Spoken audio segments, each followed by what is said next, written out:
And this is part 2 of the story I was just telling. I just got a phone call and it interrupted. So Brizz, we're gonna talk about Brizz. This another moron that came from Central. He was this little white kid, was getting stupid with me, and like he was like young, and little Brizz,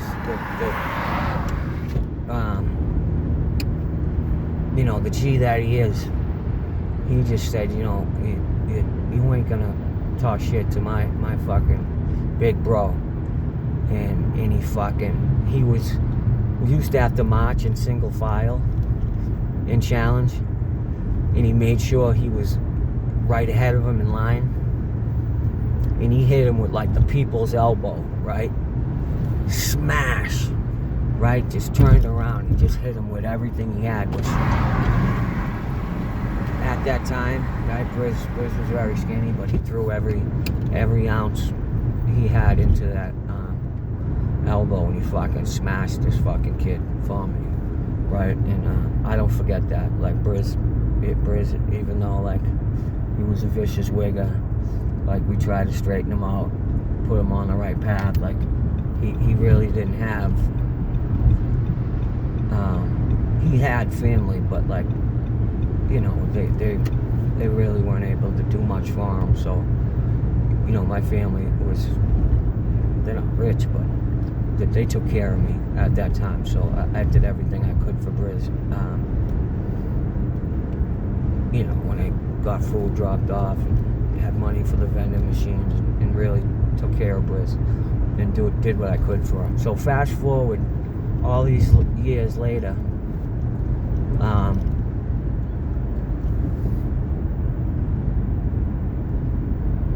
I seen Brizz in Concord, and he's like, hey, are you fucking, I recognized him. I knew he looked familiar. So anyways, I seen him in Concord. We ran into each other. We ended up in the hole together, and that was that. So we ended up the hill together, and Brizz was about it. So this cop, who was a vicious punk, got crazy with him, right? And Brizz wasn't having that shit. So Brizz set it on him. Brizz set it on the cop on the 3rd tier, and they started fighting.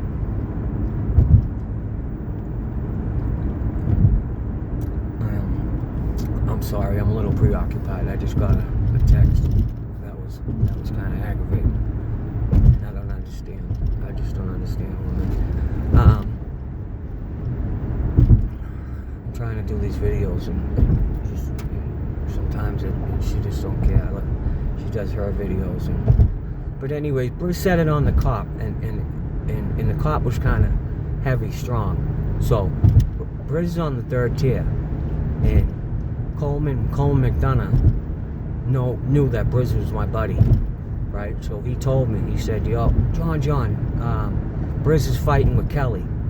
So I fucking ran up there to see what was going on, and I seen it was a one-on-one, so I let it go. They were fighting one-on-one. Now, no, sorry, back up for a second. This happened a long time ago, so my memory's little. He yells, Brizz is fighting with Kelly.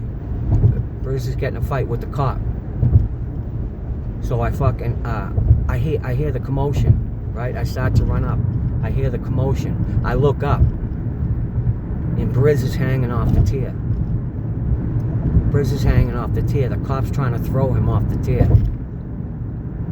He's trying to scoop him and literally throw him off the 3rd tier, which honestly could most likely definitely kill a person or seriously injure a person. And I'm like, that ain't fucking happening. It ain't happening. But he was a blood, and he had other bloods on the block, and but I didn't care about that. So I ran up, and I'm definitely not gonna let him throw this fucking kid off the fucking tier. And I ran up, Walpole, and out of nowhere comes this boy, another blood kid from Tennessee, kid called Slim Thugger, and just fucking laid Kelly out. He laid Kelly out. Now, I know that I mentioned and I said this, like, thank God for certain situations, and so many situations that could have turned into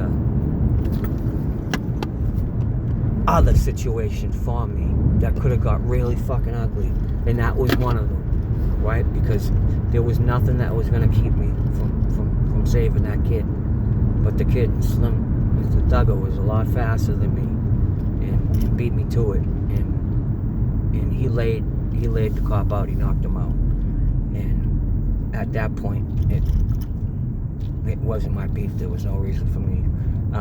Brizz was no longer there was no longer a threat to Brizz. It became a blood versus cop fight.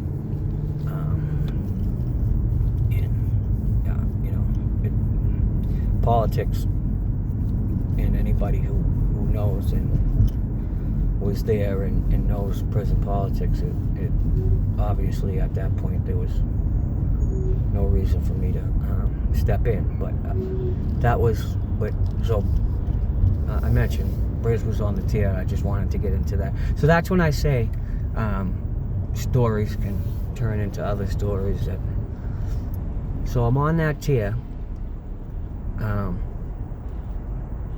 I'm thinking I'm getting shipped right out. I get classed to SBCC, and out of nowhere I told the story where I used to stay up all night. We all did.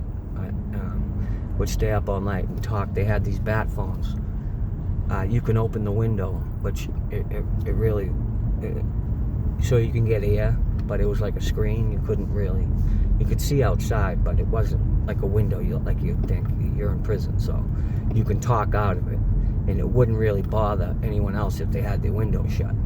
So you can really talk all night and not bother everybody. So we would just kick it and talk all night. I remember at the time you could still get FNX. You could still get FNX. I listened to the radio, write letters, listen to the radio, and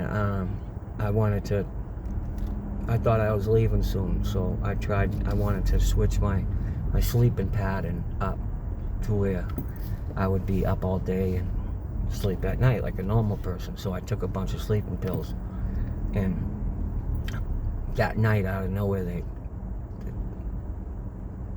a speaker in my room, which I didn't know they had to talk to you. They could talk to you. They start yelling my name, and I was in such a dead sleep. I thought it was a dream. And they're like, "Do you want to go to J2? I forget if it was J2 or J3. But someone had told me this kid was out there because he was scared shit. And I'm like, yeah, of course. And you know what's crazy? I forgot about this story, which is so fucking crazy, is they needed the cell. Seg was completely full. They needed the cell. And so as I was leaving, and it was like the middle of the night, I don't know if it was like 2:30, 3 in the morning, whatever it was, and Middlesex County used to 52A people, and you'd come late, because I've been 52A from Middlesex County. You'd get there mad late, and there was a Middlesex County guy, 52A, and it was you'll never guess who the fuck it was. It was one of the most famous Middlesex County guys, a Lowell guy, one of Bean Shooter's guys. Bean Shooter would love this. It was probably the last time he's ever been locked up. Richard Eklund, Mr. Richard Eklund of Lowell, known as Dickie, he was coming in. So he's in the cell as I'm leaving, and he's fucking so fucked up. He was, I don't know if he was still drunk, beamed out. He was fucking hallucinating. I'm like, "Hey, Dick, what's up? What the fuck?" And he's like, and he just couldn't keep a coherent sentence. It was like talking to, I don't know, it was like talking to a really fucked up person. But Dickie Eklund was getting loved. He was just too too fucked up to go to pop. I don't know if he did something stupid at court. I don't know what the fuck happened, but so I go to pop the next day. Obviously, I come out, I see the fucking kid, and this kid is not wanting no part of nothing. And I already did tell the story of fucking how I had to threaten him that I was just gonna blast him wherever I caught him, because he was like literally like running from me. And like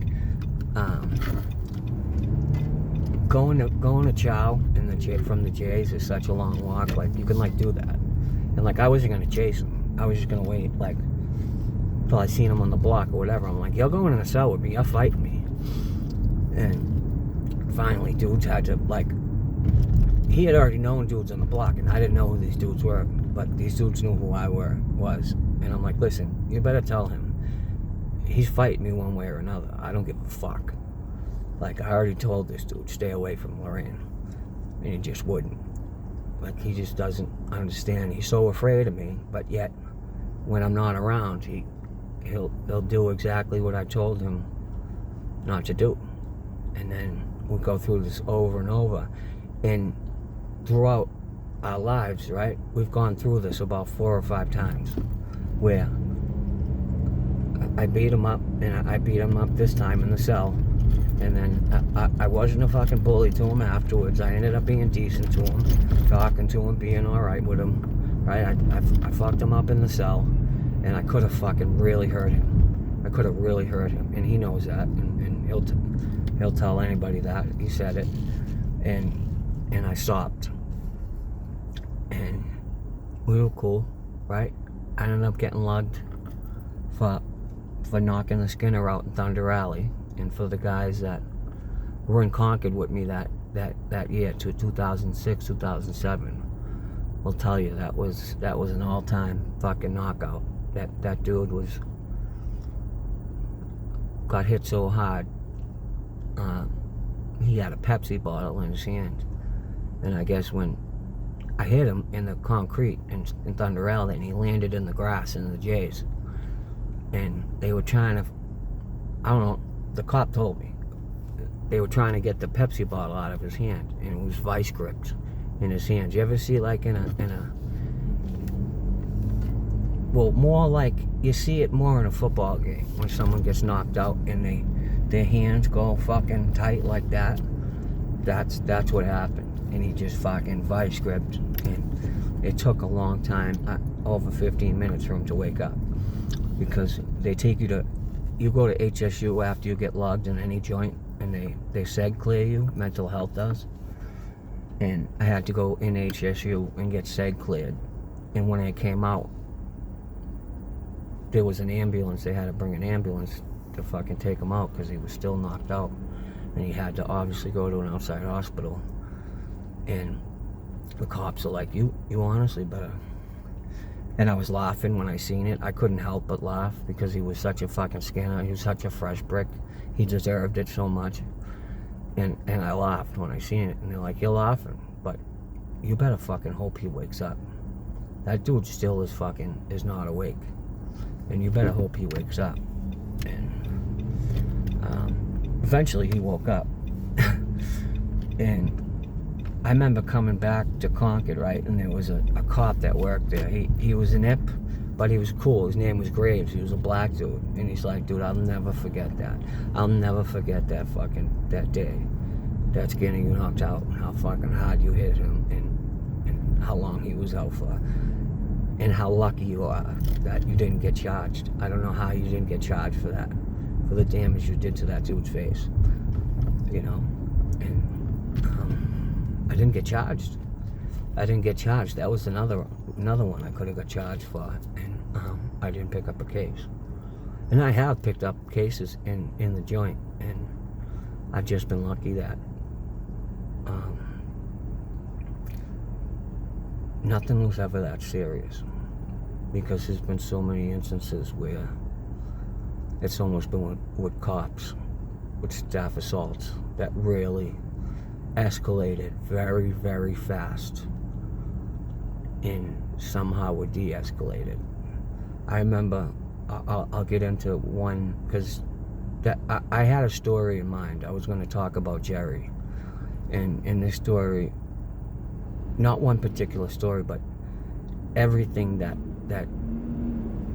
turned into what happened with the split between us, between the boyos, and it was really going to paint a picture of Jerry, of what kind of person he really is, because I think people should know and have an idea, and it would kind of be a contrast to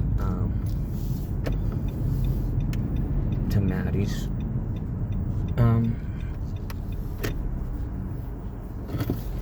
videos. But see, it's not to do that. It's not to do that, because that's Maddie's version of Jerry. That's his interactions with Jerry. I've had different interactions with Jerry. He wasn't on the block for fucking 5 years with Jerry, on and off. I got lugged a bunch of times. They brought me to different units for a couple months here and there, but I lived on the block pretty much for 5 years with Jerry, so I seen his true colors. Do you know what I mean? Shit, I already forgot where I was going, and even talking about Jerry just threw me off. But I'm gonna end here, because I basically just finished what I was talking about. But I'm gonna do a separate video on the split the boyos had, and the reason it was over Jerry's son, and him making him a boyo when there was paperwork on him. Jerry's son is a rat, and Jerry knew that, and there was no reason to put him down and muddy our name. It really muddied our names after all the work all the boyos have put in over the years, and it's been a lot of fucking work. At one point, we were the only ones putting in knife play and assault and staff at one point, you know, up until from 2009 to like, well, even before that, 2008 to like 2011, 2012. Well, you gotta go actually well before that. 2005, when the Salty beef started, with all them guys, Freeman, Sparky, what's his name, Skillet, putting in work, stabbing cops, putting in work, hitting up guys from Skin Tight's team, putting in work with that Salty beef, which I was a neutral party in that, and I wasn't happy about that whole thing. Not to say, hey, I'm not happy with you guys, but what ended up happening, obviously it happened, and things happen, but I don't want to see white guys fighting with white guys, especially guys from neighborhoods that should be friendly with one another. But I'm going to end there, and I'm going to try to think of what I said I was just going to talk about, besides the Jerry thing. But then I'll do a video on the split, why it happened, what happened afterwards, what led to us not talking no more, why me and Jerry aren't friends anymore, why we have nothing to do with one another, and why he's running around trying to muddy my name when I have nothing, you could say, to throw dirt on my name, and he's trying to do so. But thank you to all of you. That was another car session with John. Hard time, real talk, peace.